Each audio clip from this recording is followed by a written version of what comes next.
ఈ రోజు మనం మాట్లాడుకోబోయే టాపిక్ ప్రపంచ రాజకీయాలను, ముఖ్యంగా మిడిల్ ఈస్ట్ దేశాలను ఎప్పుడూ ఒక అగ్నిపర్వతంలా రగిలేలా చేసే ఒక సెన్సిటివ్ అండ్ ఇంట్రెస్టింగ్ ఇష్యూ. అదే ఇరాన్ కి మిగతా ఇస్లామిక్ దేశాల మధ్య ఉన్న శత్రుత్వం. అసలు ఇరాన్ కి సౌదీ అరేబియా లాంటి మిగతా ఇస్లామిక్ దేశాలకి పడదు అని కొంతమంది వినే ఉంటారు, ఇంకొంతమందికి ఇప్పుడే తెలుసుంటుంది. అయితే రెండు వైపులా ఉన్నది ఇస్లాం మతాన్ని ఫాలో అయ్యే దేశాలే కదా, మరెందుకు వీళ్ళు ఎప్పుడూ కొట్టుకుంటూ ఉంటారు?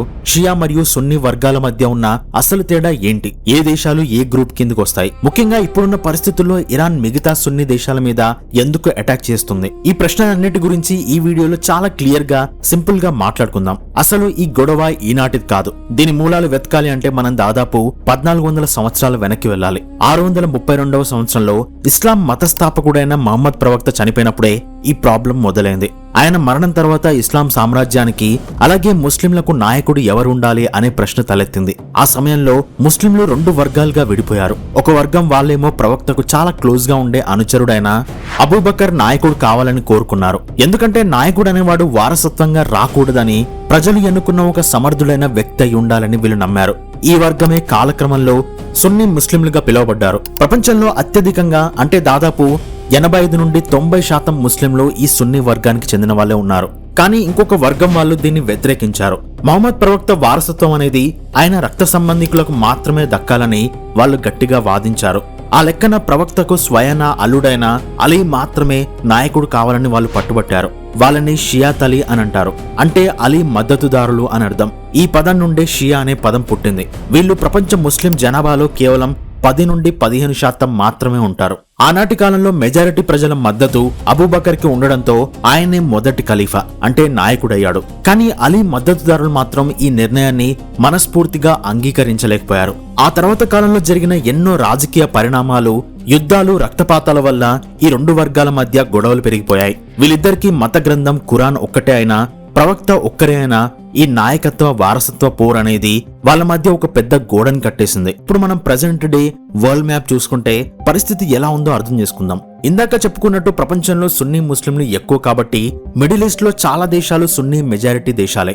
Saudi Arabia, Egypt, Turkey, United Arab Emirates అంటే యుఏఈ, జోర్డాన్, ఖతార్ లాంటి దేశాలతో పాటు మన పక్కనే ఉన్న పాకిస్తాన్, బంగ్లాదేశ్, ఇంకా ఇండోనేషియా, మలేషియా లాంటి దేశాల్లో కూడా సున్నీ ముస్లింల జనాభానే ఎక్కువ.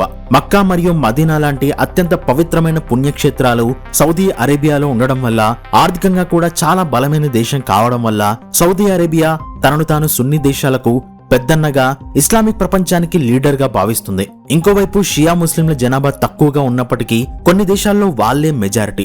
ఆ దేశాల్లో అతి ముఖ్యమైనది ఇరాన్. ఇరాన్ జనాభాలో 95% పైగా షియా ముస్లింలే ఉన్నారు. 1979లో ఇరాన్ లో జరిగిన ఇస్లామిక్ రెవల్యూషన్ తర్వాత ఆ దేశం పూర్తిగా ఒక షియా ఇస్లామిక్ రిపబ్లిక్ గా మారిపోయింది.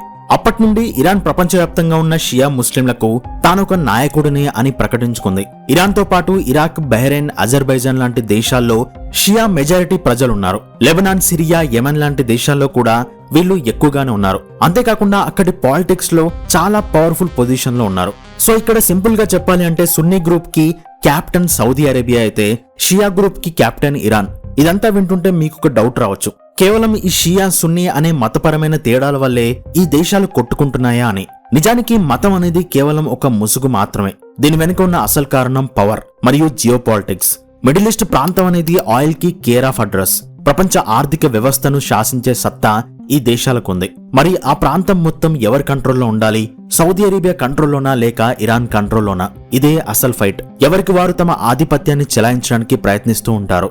దీనికి తోడు ఇంకొక ముఖ్యమైన పాయింట్ ఏంటంటే, ఇరాన్ వాళ్ళు అరబ్బులు కాదు, వాళ్ళు పర్షియన్లు. వాళ్ళ భాష, వాళ్ళ కల్చర్, వాళ్ళ చరిత్ర వేరు. మిగతా మిడిల్ ఈస్ట్ దేశాలైన సౌదీ, యుఏఈ, ఈజిప్ట్ వాళ్ళంతా అరబ్బులు. ఇస్లాం పుట్టక ముందు నుండి కూడా ఈ అరబ్బులకి మరియు పర్షియన్లకి మధ్య ఒక రకమైన ఆధిపత్య పోరుంది. మేం గొప్ప అంటే మేం గొప్ప అనే ఫీలింగ్. కాబట్టి ఇక్కడ కేవలం షియా వర్సెస్ సున్నీ అనే కాకుండా పర్షియన్లు వర్సెస్ అరబ్బులు అనే యాంగిల్ కూడా మనం ఖచ్చితంగా గుర్తుపెట్టుకోవాలి. మరి ఈ దేశాలు డైరెక్ట్ గా ఎప్పుడైనా యుద్ధం చేసుకున్నాయా అంటే లేదు. డైరెక్ట్ గా ఒకరి మీద ఒకరు బాంబులు వేసుకుంటే రెండు దేశాలు నాశనం అవుతాయని, ముఖ్యంగా ఆయిల్ బావులు కాలిపోతే వాళ్ళ ఎకానమీ పడిపోతుందని వాళ్ళకు బాగా తెలుసు.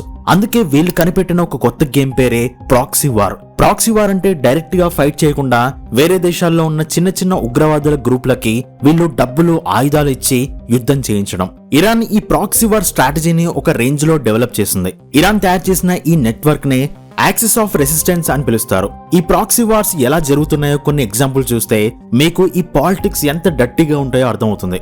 ముందుగా మనం యమన్ దేశం గురించి మాట్లాడుకుందాం. యమన్ లో హూతీలు అనే ఒక రెబల్ గ్రూప్ ఉంది. వీళ్ళు షియా వర్గానికి చెందిన వాళ్ళు. అక్కడి సున్నీ ప్రభుత్వంతో వీళ్ళు ఎప్పటి నుండో పోరాటం చేస్తున్నారు. ఇరాన్ ఈ హూతీలకి ఫుల్ గా సపోర్ట్ చేస్తూ ఆయుధాలు, టెక్నాలజీ ఇస్తుంది. మరోపక్క సౌదీ అరేబియా తన పక్కనే ఉన్న యమన్ లో షియాలు పవర్ లోకి వస్తే తమకు ప్రమాదం అని భావించి యమన్ ప్రభుత్వానికి సపోర్ట్ గా తన సైన్యాన్ని పంపి హూతీల మీద బాంబులు వేసింది.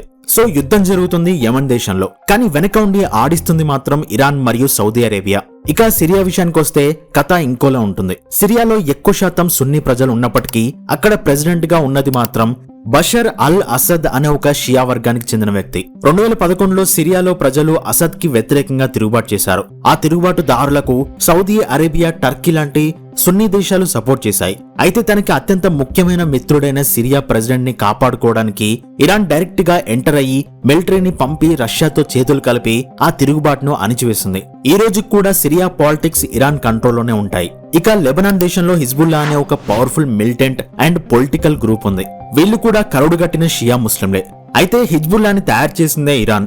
ఇజ్రాయెల్ కి వ్యతిరేకంగా పోరాడడానికి, అలాగే లెబనాన్ లో సున్నీ దేశాల ప్రభావం లేకుండా చూడ్డానికి ఇరాన్ ఈ హిజ్బుల్లాని వాడుకుంటుంది. ఈ రోజు లెబనాన్ ప్రభుత్వం కన్నా హిజ్బుల్లా గ్రూప్ దగ్గరే ఎక్కువ ఆయుధాలు, పవర్ ఉన్నాయి. అమెరికా ఎప్పుడైతే ఇరాన్ ని ఆక్రమించి సద్దాం హుస్సేన్ ని చంపేసిందో అప్పటి నుండి ఇరాక్ లో కూడా ఇరాన్ తన పవర్ ని పెంచుకుంది. సద్దాం హుస్సేన్ ఒక సున్నీ నాయకుడు, కానీ ఇరాక్ లో మెజారిటీ షియాలు. సద్దాం పోయిన తర్వాత అక్కడ ప్రజాస్వామ్యం పేరుతో ఎన్నికలు జరిగితే ఆబ్వియస్ గా షియాలే పవర్ లోకి వచ్చారు. దాంతో ఇరాన్ చాలా తెలివిగా తనకు సపోర్ట్ చేసే నాయకులను ఇరాక్ లో నిలబెట్టి ఆ దేశం మొత్తాన్ని తన గుప్పెట్లో తెచ్చుకుంది. అమెరికా ఎంతో డబ్బు, ప్రాణాలు ఖర్చు పెట్టి ఇరాక్ ని ఆక్రమిస్తే ఫైనల్ గా దాని ఫలాలు మాత్రం ఇరాన్ అనుభవిస్తుంది. సరే, ఇదంతా ఒకెత్తైతే ఇప్పుడు ప్రెజెంట్ జరుగుతున్న ఇష్యూస్ ఇంకో ఎత్తు. ప్రెజెంట్ ఇరాన్ సున్నీ దేశాల మీద ఎందుకు వార్ చేస్తుంది అనే పాయింట్ కొద్దాం. నిజానికి ఇప్పుడు ఇరాన్ మెయిన్ టార్గెట్ సున్నీ దేశాలు కాదు. దాని టార్గెట్ ఇజ్రాయెల్ మరియు అమెరికా మాత్రమే. అయితే పాలస్తీనాలోని గాజా స్ట్రిప్ లో ఉన్న హమాస్ గ్రూప్ కి ఇజ్రాయెల్ కి మధ్య భయంకరమైన యుద్ధం జరుగుతున్న సంగతి మనందరికీ తెలిసిందే. ఇక్కడ ఒక ఇంట్రెస్టింగ్ విషయం ఏంటంటే హమాస్ గ్రూప్ వాళ్ళు సున్నీ ముస్లింలు అయినా సరే ఇరాన్ వాళ్ళకి ఫుల్ గా వెపన్స్, ఫండింగ్ ఇస్తుంది. ఎందుకంటే శత్రువుకి శత్రువు మిత్రుడు అనే ఫార్ములా. ఇజ్రాయెల్ ని నాశనం చేయడం ఇరాన్ అల్టిమేట్ గోల్. అందుకే షియా, సున్నీ అనే తేడా పక్కన పెట్టి మరి హమాస్ కి సపోర్ట్ చేస్తుంది. కానీ ఇక్కడే అసలు ట్విస్ట్ ఉంది. పాలస్తీన్లు సున్నీ ముస్లింలు కదా, మరి సౌదీ అరేబియా, జోర్డాన్, ఈజిప్ట్ లాంటి సున్నీ దేశాలు ఇజ్రాయెల్ కి వ్యతిరేకంగా ఎందుకు డైరెక్ట్ గా ఫైట్ చేయడం లేదు? ఇరాన్ చేసినట్టుగా ఎందుకు హమాస్ కి సపోర్ట్ చేయడం లేదు? దీనికి కారణం మళ్ళీ అదే జియో పాలిటిక్స్. ఈ సున్నీ దేశాల నాయకుల దృష్టిలో ఇజ్రాయెల్ కన్నా ఇరాన్ చాలా ప్రమాదకరమైన దేశం. ఇరాన్ న్యూక్లియర్ వెపన్స్ ని తయారు చేస్తుందని తెలుసు. ఒకవేళ అది సక్సెస్ అయితే రేపొద్దున తమ ఉనికికే ప్రమాదం అని ఈ అరబ్ దేశాలు భయపడుతున్నాయి. ఇరాన్ కి సంబంధించిన ఈ ఉగ్రవాదుల నెట్వర్క్ అరబ్ దేశాల్లో కూడా అటాక్స్ జరుపుతాయేమో అని వాళ్ళ భయం. అందుకే ఈ మధ్యకాలంలో సౌదీ అరేబియా, యుఏఈ లాంటి దేశాలు నెమ్మదిగా ఇజ్రాయెల్ తో స్నేహం చేయడం మొదలుపెట్టాయి. అమెరికా మీడియేటర్ గా కుదిరిన అబ్రహాం అకార్డ్స్ ద్వారా యుఏఈ, బహ్రెయిన్ లాంటి దేశాలు ఇజ్రాయెల్ తో అఫీషియల్ గా డిప్లొమాటిక్ రిలేషన్స్ పెట్టుకున్నాయి. సౌదీ అరేబియా కూడా దాదాపు ఇజ్రాయెల్ తో డీల్ కుదుర్చుకునే స్టేజ్ కు వచ్చింది. కానీ ఖచ్చితంగా ఆ డీల్ ఆపడానికే ఇరాన్ సపోర్ట్ తో హమాస్ ఇజ్రాయెల్ మీద అక్టోబర్ 7న ఆ అటాక్ చేసిందని చాలా మంది ఇంటర్నేషనల్ అనలిస్టులు చెప్తుంటారు. మొన్నటికి మొన్న ఇరాన్ ఇజ్రాయెల్ మీద వందలాది మిసైల్స్ తో, డ్రోన్స్ తో దాడి చేసినప్పుడు ఒక విచిత్రమైన సంఘటన జరిగింది. ఇరాన్ మిసైల్స్ ఇజ్రాయెల్ కి వెళ్లాలంటే మధ్యలో జోర్డాన్ దేశం మీదుగా వెళ్ళాలి. జోర్డాన్ ఒక సున్నీ ఇస్లామిక్ దేశం. వాళ్ళేం చేశారో తెలుసా? ఇరాన్ మిసైల్స్ ని వాళ్ళ స్కై స్పేస్ మీదుగా వెళ్లకుండా దారిలోనే పేల్చేశారు. అంటే ఒక ఇస్లామిక్ దేశం ఇంకొక ఇస్లామిక్ దేశం వేసిన మిసైల్స్ ని ఇజ్రాయెల్ ని రక్షించడం కోసం అడ్డుకుంది. ఇదంతా చూస్తుంటేనే అర్థమవుతుంది వీళ్ళ మధ్య ఉన్న పాలిటిక్స్ ఎంత కాంప్లెక్స్ గా ఉన్నాయో అని. వాళ్ళకి పాలస్తీనా ప్రజల మీద సింపతి ఉన్నా సరే ఇరాన్ కి ఆ క్రెడిట్ దక్కడం, మిడిల్ ఈస్ట్ లో ఇరాన్ హీరో అవ్వడం వాళ్ళకి ఏమాత్రం ఇష్టం లేదు. అండ్ ఈ మొత్తం స్టోరీలో అమెరికా రోల్ గురించి కూడా మనం ఖచ్చితంగా మాట్లాడుకోవాలి. అమెరికాకి సౌదీ అరేబియా మరియు ఇజ్రాయెల్ చాలా ఇంపార్టెంట్ మిత్ర దేశాలు. ముఖ్యంగా ఆయిల్ ట్రేడ్ కోసం, మిడిల్ ఈస్ట్ లో తమ కంట్రోల్ కోసం అమెరికా ఎప్పుడూ సున్నీ అరబ్ దేశాలకు సపోర్ట్ చేస్తుంది. అదే సమయంలో ఇరాన్ మీద ఎన్నో కఠినమైన ఫైనాన్షియల్ శాంక్షన్స్ వేసింది. ఇరాన్ లో తయారైన వస్తువులు ఎవరు కొనకూడదని, వాళ్ళ ఆయిల్ ఎవరు ఇంపోర్ట్ చేసుకోకూడదని బ్యాన్ పెట్టింది. దీనివల్ల ఇరాన్ ఆర్థిక వ్యవస్థ దారుణంగా పడిపోయింది. ఇరాన్ రియాల్ ఇప్పుడు ఎంత దారుణంగా పడిపోయిందంటే మనం 100 రూపాయలు ఇరాన్ కి తీసుకెళ్తే అక్కడ 14,37,000 ఇరాన్ రియాల్స్ వస్తాయి. సో దీన్ని బట్టి ఇరాన్ పరిస్థితి ఏంటో అర్థం చేసుకోండి. అయినా సరే ఇరాన్ వెనక్కి తగ్గకుండా చైనా మరియు రష్యాలతో చేతులు కలిపి దాని పవర్ ని బ్యాలెన్స్ చేసుకుంటుంది. ఇరాన్ ప్లాన్ చాలా క్లియర్ గా ఉంది. ఇజ్రాయెల్ ని కంటిన్యూస్ గా టెన్షన్ లో పెడుతూ అమెరికాకి మిడిల్ ఈస్ట్ లో ప్రశాంతత లేకుండా చేస్తూ తాను ఒక పెద్ద సూపర్ పవర్ అని ఈ సున్నీ అరబ్ దేశాలకు నిరూపించాలనుకుంటుంది. కానీ ఇజ్రాయెల్ అమెరికా కలిసి ఇరాన్ ని కోలుకోకుండా వాళ్ళ సుప్రీం లీడర్ ని చంపేసేసరికి ఇరాన్ ఓడిపోతూనే ఉంది.